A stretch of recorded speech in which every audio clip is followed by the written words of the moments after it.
We are facing a very serious challenge from resurgent Islam. And I agree with Michael Nazar Ali when he puts it, we've got a double jeopardy. On the one hand, a militant Islam. On the other hand, a strident, equally militant secularism.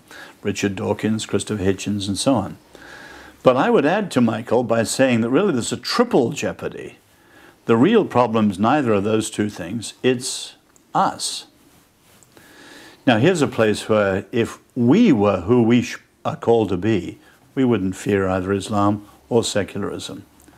Now, I do think there's a lot too much alarmism over Islam. For instance, Islam is politically a failure. It succeeded only in one country, Iran, and the Iranian revolution was so Persian and nationalistic in its Shiite way that it put off all the Sunni countries around it, and it hasn't been followed. Terrorism will not succeed. You look at Islam, a third of the world's Muslims are minorities.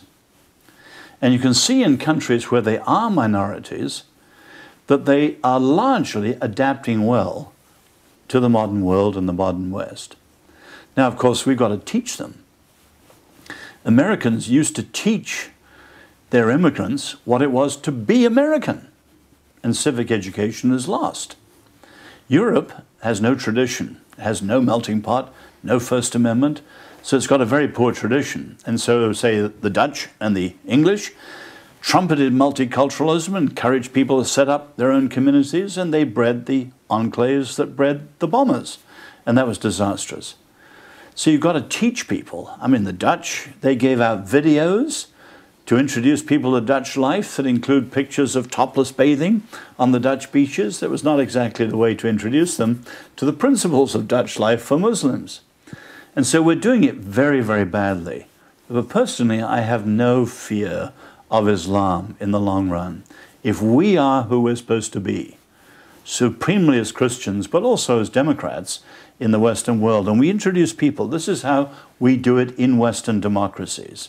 This is what the rule of law means. This is what freedom of conscience means. This is what the separation of religion and public life means, etc. We have nothing to fear.